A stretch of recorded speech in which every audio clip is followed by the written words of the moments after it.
प्रिय दर्शकों एवं श्रोताओं, आप सबको प्रणाम। हिंदी टेल बुक में आपका स्वागत है।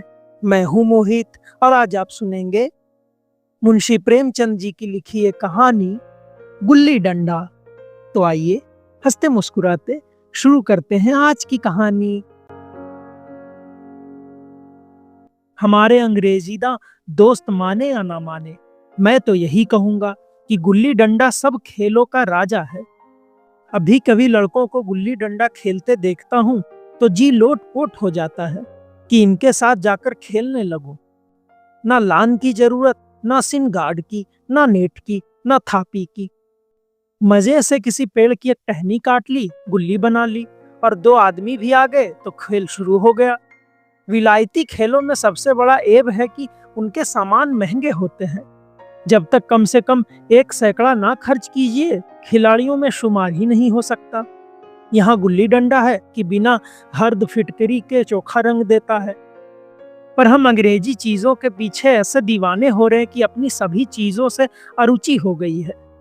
हमारे स्कूलों में हर एक लड़के से 3-4 रुपए सालाना केवल खेलने की फीस ली जाती है। किसी को यह नहीं सूझता कि भारतीय खेल खिलाएं जो बिना दाम कौड़ी के खेले जाते हैं।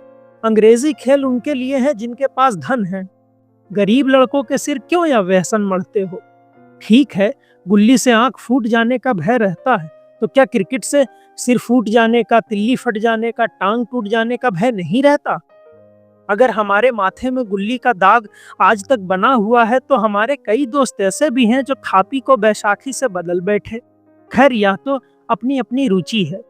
मुझे गुल्ली ही सब खेलों से अच्छी लगती है और बचपन की मीठी स्मृतियों में गुल्ली ही सबसे मीठी है। वह प्रातः काल घर से निकल जाना, वह पेड़ पर चढ़कर टहनियां काटना और गुल्ली डंडे बनाना, वह उत्साह, वह लगन, वह खिलाड़ियों की जमघटे, वह पदना और पदाना, वह लड़ाई झगड़े, वह सरल स्वभाव जिसमें छूत अछूत, अमीर गरीब का बिल्कुल भेद न रहता था, जिसमें अमीराना चोचलों की, प्रदर्शन की, अभिमान की गुंजाइश ही ना थी। उसी वक्त भूलेगा तब जब घर वाले बिगड़ रहे हैं, पिताजी चौके पर बैठे वेग से रोटियों पर अपना क्रोध उतार रहे हैं, अम्मा की दौड़ केवल द्वार तक है, लेकिन उनकी विचारधारा में मेरा अंधकारमय भविष्य टूटी हुई नौका की तरह डगमगा रहा है। और मैं हूं कि पदाने में मस्त हूं, न नहाने की सुधि है न खाने की। गुल्ली है तो जरा सी, पर उसमें दुनिया भर की मिठाइयों की मिठास और तमाशों का आनंद भरा हुआ है। मेरे हमजोलियों में एक लड़का गया नाम का था। मुझसे 2-3 साल बड़ा होगा। दुबला लंबा, बंदरों की सी लंबी लंबी पतली पतली उंगलियां, बंदरों ही की सी चपलता, वही झल्लाहट। गुल्ली कैसी भी हो, उस पर इस तरह लपकता था जैसे छिपकली कीड़ों पर लपकती है। मालूम नहीं उसके माँ बाप थे या नहीं, कहाँ रहता था, क्या खाता था, पर था हमारे गुल्ली क्लब का चैंपियन। जिसकी तरफ वह आ जाए उसकी जीत निश्चित थी। हम सब उसे दूर से आते देख उसका दौड़कर स्वागत करते थे और उसे अपना गोइया बना लेते थे। एक दिन हम और गया दो ही खेल रहे थे। वह पदा रहा था, मैं पद रहा था। मगर कुछ विचित्र बात है कि पदाने में हम दिन भर मस्त रह सकते हैं, पदना 1 मिनट का भी अखरता है। मैंने गला छुड़ाने के लिए वह सब चालें चली जो ऐसे अवसर पर शास्त्र विहीन न होने पर भी क्षम्य है, लेकिन गया अपना दाव लिए बगैर मेरा पिंड न छोड़ता था। मैं घर की ओर भागा, अनुनय विनय का कोई कसर ना हुआ। गया ने मुझे दौड़कर पकड़ लिया और डंडा तानकर बोला, मेरा दाव देकर जाओ, पदाया तो बड़े बहादुर बनके, पदने के वेर क्यों भागे जाते हो? तुम दिन भर पदाओ तो मैं दिन भर पदता रहूं? हाँ, तुम्हें दिन भर पदना पड़ेगा। ना खाने जाऊं ना पीने जाऊं? हाँ, मेरा दाव दिए बिना कहीं नहीं जा सकते। मैं तुम्हारा गुलाम हूं? हाँ, मेरे गुलाम हो। मैं घर जाता हूं, देखूं मेरा क्या कर लेते हो। घर कैसे जाओगे? कोई दिल लगी है? दाव दिया है, दाव लेंगे। अच्छा, कल मैंने तुम्हें अमरूद खिलाया था, वह लौटा दो। वह तो पेट में चला गया। निकालो पेट से, तुमने क्यों खाया मेरा अमरूद? अमरूद तुमने दिया तब मैंने खाया, मैं तुमसे मांगने ना गया था। जब तक मेरा अमरूद ना दोगे मैं दाव ना दूंगा। मैं समझता था न्याय मेरी ओर है। आखिर मैंने किसी स्वार्थ से ही उसे अमरूद खिलाया होगा। कौन निस्वार्थ किसी के साथ सलूक करता है? भिक्षा तक तो स्वार्थ के लिए ही देते हैं। जब गया ने मेरा अमरूद खाया तो फिर उसे मुझसे दाव लेने का क्या अधिकार है? रिश्वत देकर तो लोग खून पचा जाते हैं। यह मेरा अमरूद यूं ही हजम कर जाएगा? अमरूद पैसे के 5 वाले थे, जो गया के बाप को भी नसीब ना होंगे। यह सरासर अन्याय था। गया ने मुझे अपनी ओर खींचते हुए कहा, मेरा दाव देकर जाओ, अमरूद समरूद मैं नहीं जानता। मुझे न्याय का बल था, वह अन्याय पर डटा हुआ था। मैं हाथ छुड़ाकर भागना चाहता था, वह मुझे जाने ना देता था। मैंने गाली दी, उसने उससे कड़ी गाली दी, और गाली ही नहीं दी, एक चाटा जमा दिया। मैंने उसे दांत से काट लिया। उसने मेरी पीठ पर डंडा जमा दिया। मैं रोने लगा।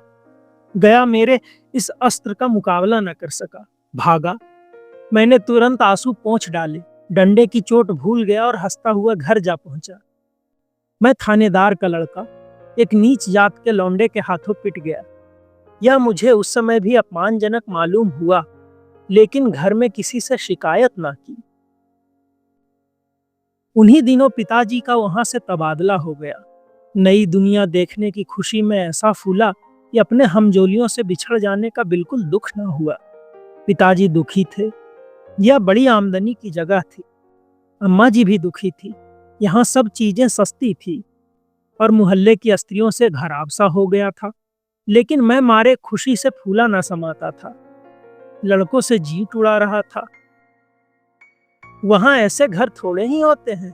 ऐसे ऐसे ऊंचे घर हैं कि आसमान से बातें करते हैं। वहां के अंग्रेजी स्कूल में कोई मास्टर लड़कों को पीटे तो उसे जेहल हो जाए। मेरे मित्रों की फैली हुई आंखें और चकित मुद्रा बतला रही थी कि मैं उनकी निगाह में कितना ऊंचा उठ गया हूं। बच्चों में मिथ्या को सत्य बना लेने की वह शक्ति है जिसे हम, जो सत्य को मिथ्या बना लेते हैं, क्या समझेंगे। उन बेचारों को मुझसे कितनी स्पर्धा हो रही थी, मानो कह रहे थे, तुम भाग्यवान हो भाई, जाओ, हमें तो इसी उजड़ ग्राम में जीना भी है और मरना भी। 20 साल गुजर गए। मैंने इंजीनियरिंग पास की और उसी जिले का दौरा करता हुआ उसी कस्बे में पहुंचा और डाक बंगले में ठहरा।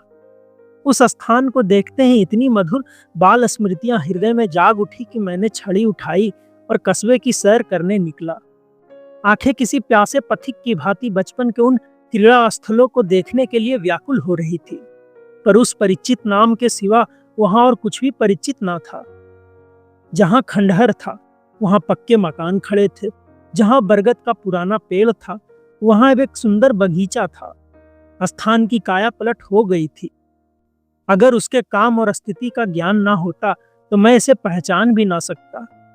बचपन की संचित और अमर स्मृतियां बाहें खोले अपने उन पुराने मित्रों से गले मिलने को अधीर हो रही थी। मगर वह दुनिया बदल गई थी। ऐसा जी होता था कि उस धरती से लिपटकर रोऊं और कहूं, तुम मुझे भूल गई। मैं तो अब भी तुम्हारा वही रूप देखना चाहता हूं। सहसा एक खुली हुई जगह में मैंने 2-3 लड़कों को गुल्ली डंडा खेलते देखा। एक क्षण के लिए मैं अपने को बिल्कुल भूल गया कि मैं एक ऊंचा अफसर हूं, साहबी ठाठ में, रोब और अधिकार के आवरण में। जाकर एक लड़के से पूछा, क्यों बेटे, यहाँ कोई गया नाम का आदमी रहता है? एक लड़के ने गुल्ली डंडा समेटकर सहमे हुए स्वर में कहा, कौन गया? गया चमार? मैंने यूं ही कहा, हाँ हाँ वही, गया नाम का कोई आदमी है तो शायद वही हो।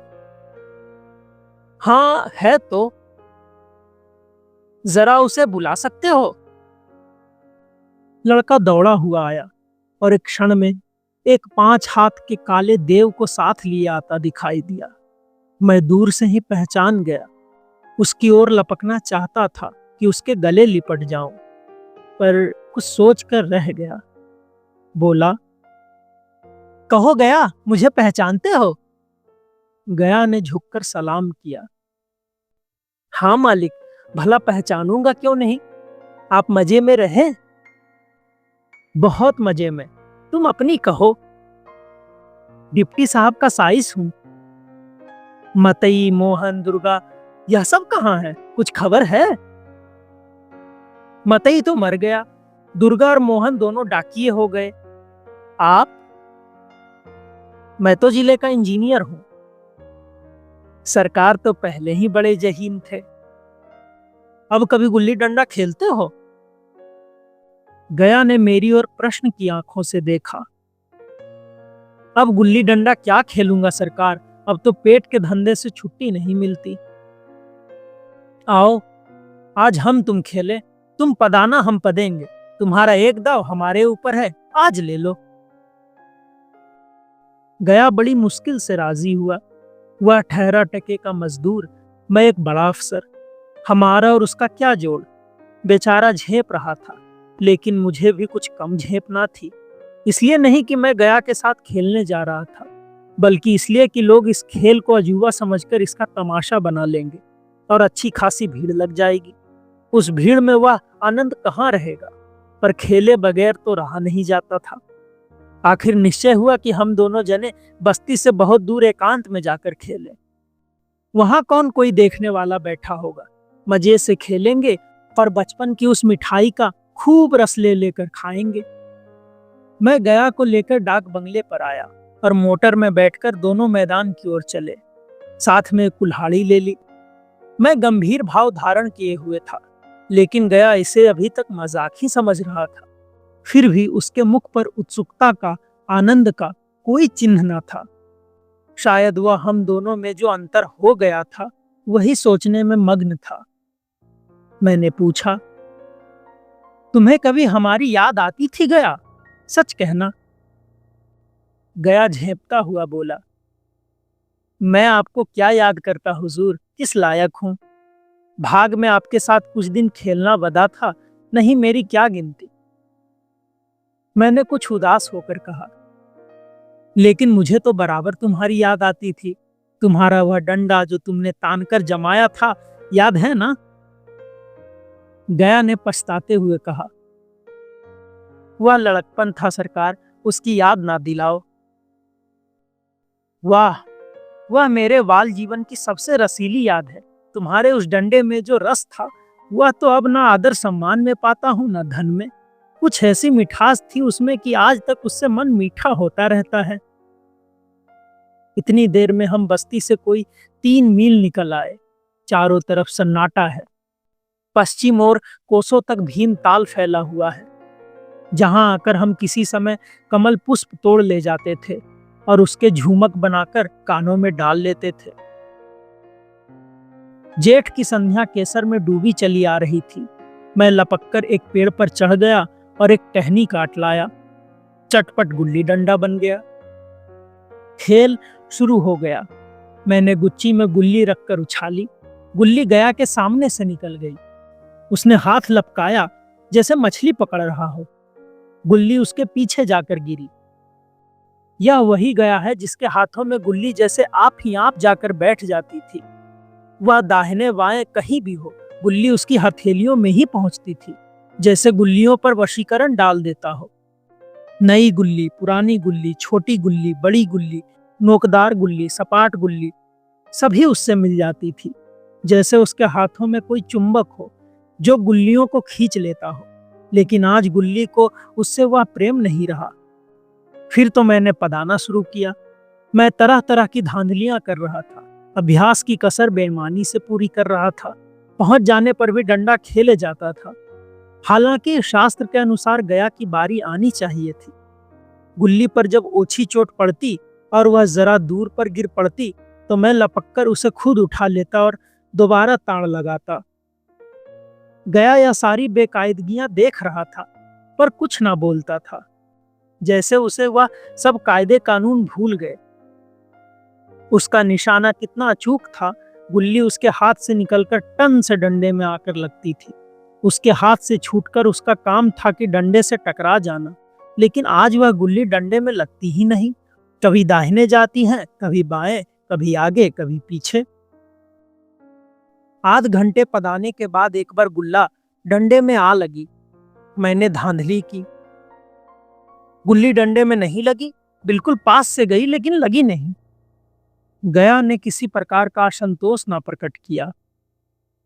ना लगी होगी, डंडे में लगती तो क्या मैं बेईमानी करता? नहीं भैया, तुम भला बेईमानी करोगे? बचपन में मजाल था कि मैं ऐसा घपला करके जीता बचता, यही गया मेरी गर्दन पर चढ़ बैठता। लेकिन आज मैं उसे कितनी आसानी से धोखा दिए चला जाता था। गधा है, सारी बातें भूल गया। सहसा गुल्ली फिर डंडे से लगी और इतने जोर से लगी जैसे बंदूक छूटी हो। इस प्रमाण के सामने अब किसी तरह की धांधली करने का साहस मुझे इस वक्त भी ना हो सका। लेकिन क्यों न एक बार सच को झूठ बताने की चेष्टा करूं? मेरा हरज ही क्या है? मान गया तो वाह वाह, नहीं तो दो चार हाथ पदना ही तो पड़ेगा। अंधेरे का बहाना करके जल्दी से गला छुड़ा लूंगा, फिर कौन दाव देने आता है। गया ने विजय के उल्लास में कहा। लग गई, टन से बोली।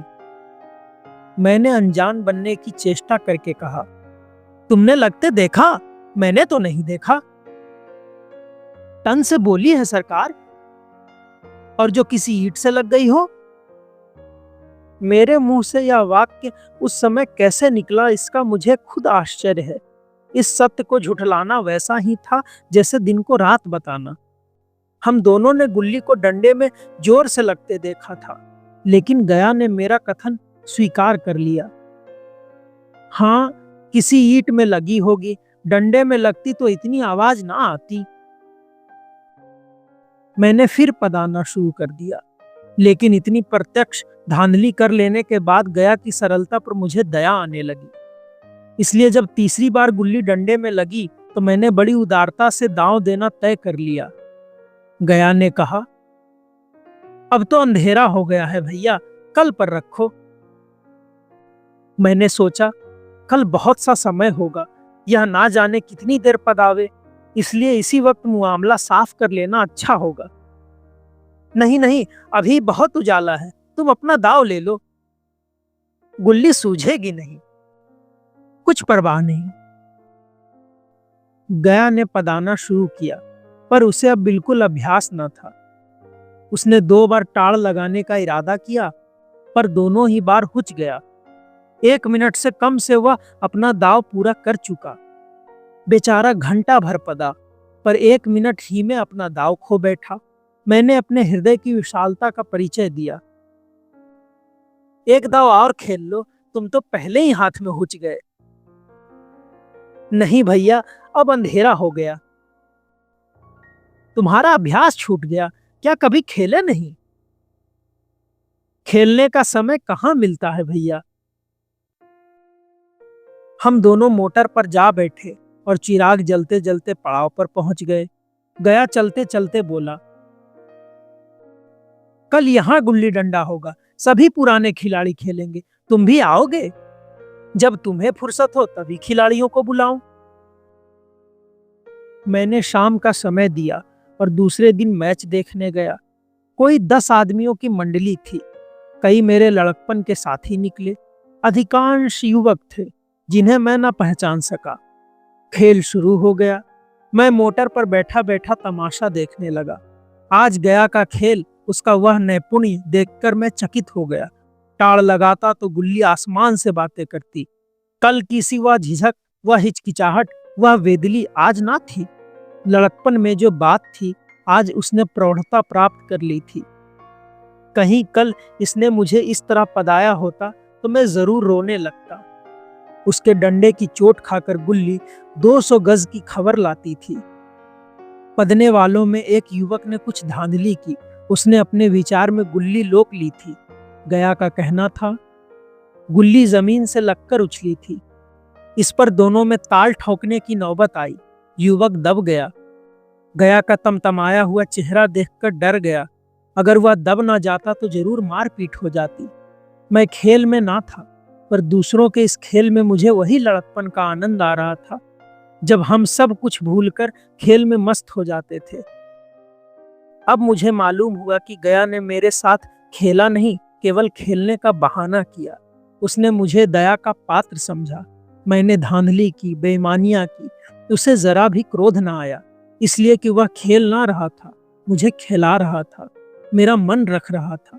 वह मुझे पदाकर मेरा कचूमर नहीं निकालना चाहता। मैं अब अफसर हूँ, यह अफसरी मेरे और उसके बीच में दीवार बन गई है। मैं अब उसका लिहाज पा सकता हूँ, अदब पा सकता हूँ, सहचर्य नहीं पा सकता। लड़कपन था तब मैं उसका समकक्ष था, हम में कोई भेद ना था। यह पद पाकर अब मैं केवल उसकी दया के योग्य हूँ। वह मुझे अपना जोड़ नहीं समझता। वह बड़ा हो गया है, मैं छोटा हो गया हूँ। अभी आप सुन रहे थे मुंशी प्रेमचंद जी की लिखी ये कहानी गुल्ली डंडा। आपको ये कहानी कैसी लगी हमें ज़रूर बताएं, और ये भी बताएं कि ऐसी और कौन सी अन्य रचना आप सुनना चाहते हैं। हम जल्द ही लौटेंगे एक नई रचना के साथ। तब तक के लिए धन्यवाद।